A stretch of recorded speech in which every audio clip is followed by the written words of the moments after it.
Yeah. I wish I could disagree with you, but to a great extent, it's true. Okay, my next It is question. true. Mhm, mhm. My next question is, do you feel if Because I ask you, let me go one step. I apologize. Let me no, it's okay. go one step further to give an example.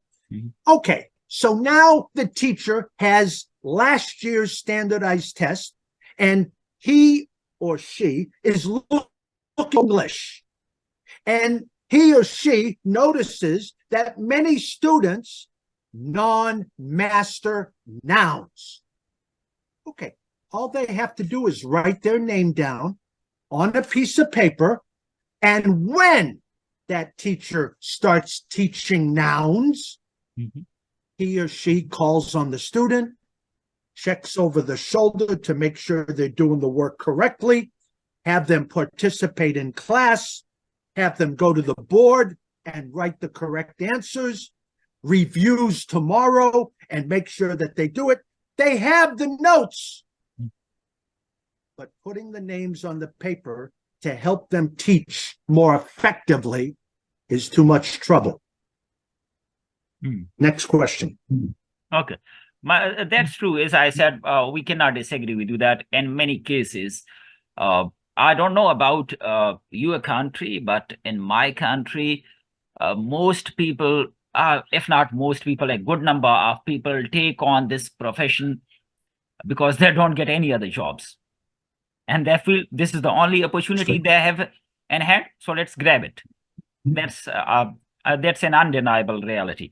Okay, my next question is, do you feel, if I ask you about your education system, that it needs some reformations? Because we personally feel that in our education system, there are many gray areas Yeah. which have to be addressed. Yeah. You know, education is evolving all the time. Mhm. What happened in the 40s and 30s, 1930s, 1940s doesn't apply now.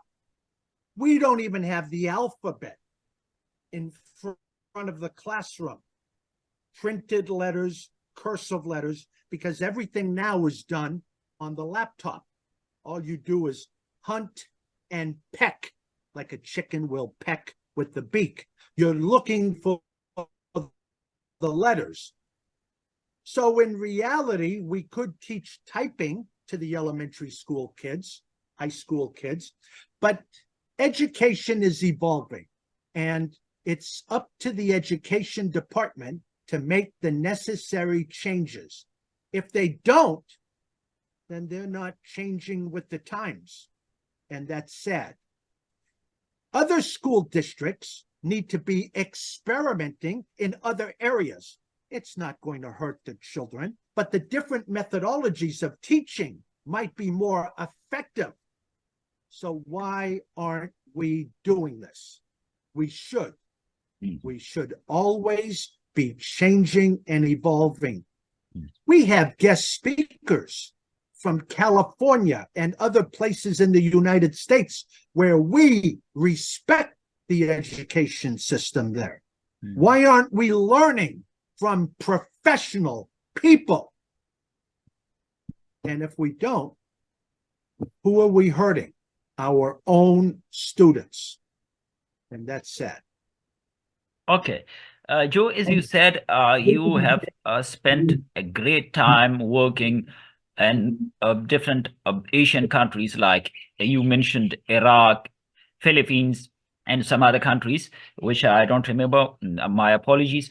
Anyway, if you compare their education system, one notion in our country is that the West is doing good in education because they give focus or they give importance to practical aspect of educations, whereas we are more concerned with the theoretical aspect of education. Is it true? Okay. You know, you bring up some good points, and I can If you only if I share. can, please let me explain it. We teach science, and we have hundreds of thousands of graduates in science coming from the universities. But if you check their performance, they are producing nothing. What could be the reason? Yeah. Well, I get it. We're trying to emphasize certain skill areas with the hopes that there is a job market for these skills. And obviously, some countries are failing in this respect. I can use this as an example.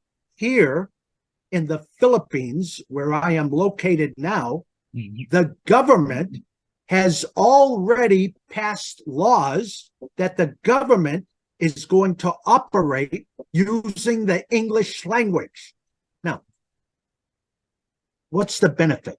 Well, the benefit is now it trickles down into the school system. Every subject, except the national language, is in English.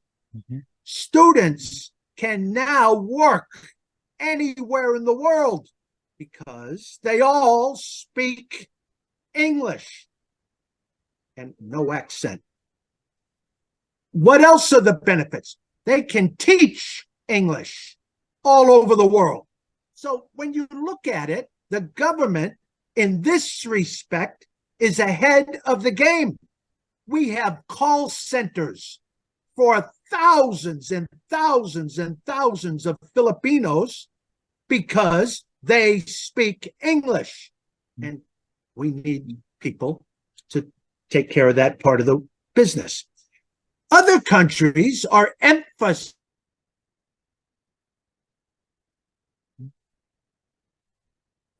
Ah, Think about it. You have, like you said, talking about science and science and science and science. How many millions of people can get only 100 jobs in science? Not many. So the government needs to be a leader and emphasize which direction most of the people might want to go. okay, but there is a group of, you can say, philosopher which believes that because we also have almost the same education system, we teach any subjects apart from our national language in English, but unfortunately it could not produce any results. And they believe because of the language barrier, because let's say if I'm doing MPhil in physics and I don't understand English, how would I be able to understand the subject which I am doing MPhil in? Yeah. You bring up again many good points. You need to start this at a very early age, and it's elementary school, as we call it. When you first enter school, you emphasize the English because starting it later is delaying the process. I want to bring up another very important point.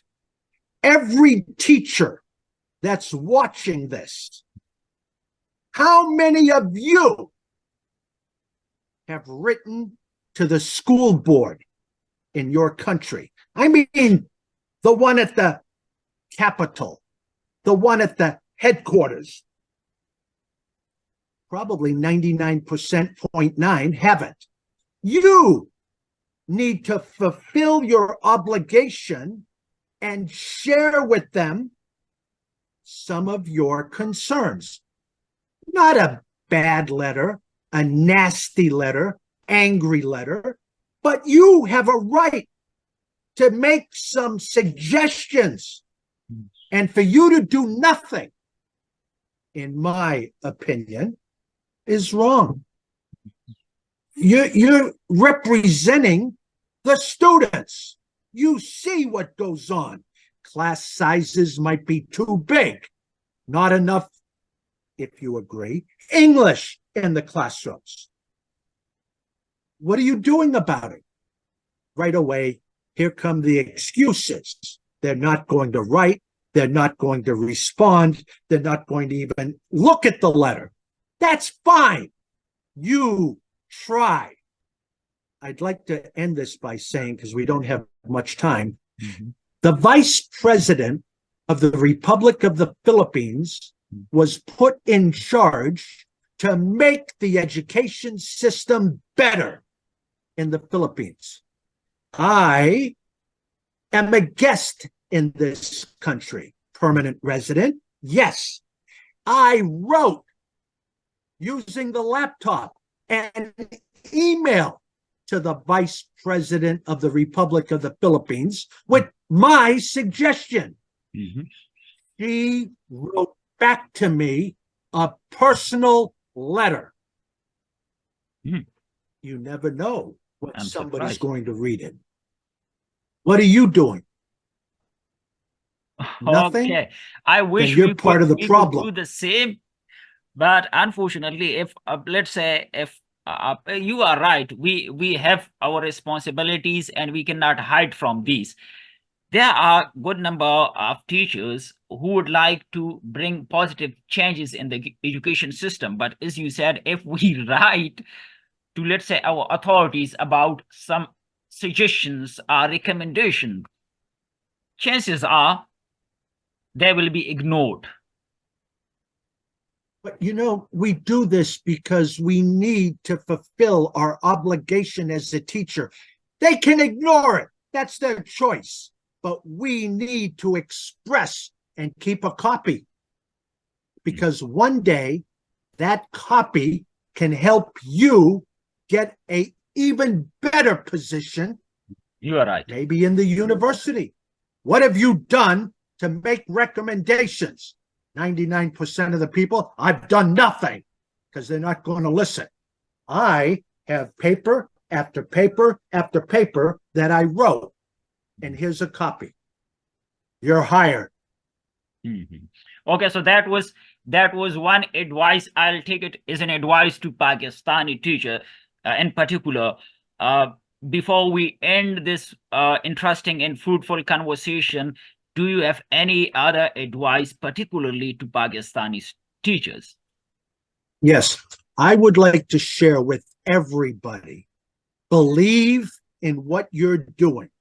Believe in what you're doing. It's not easy. It's not easy at all.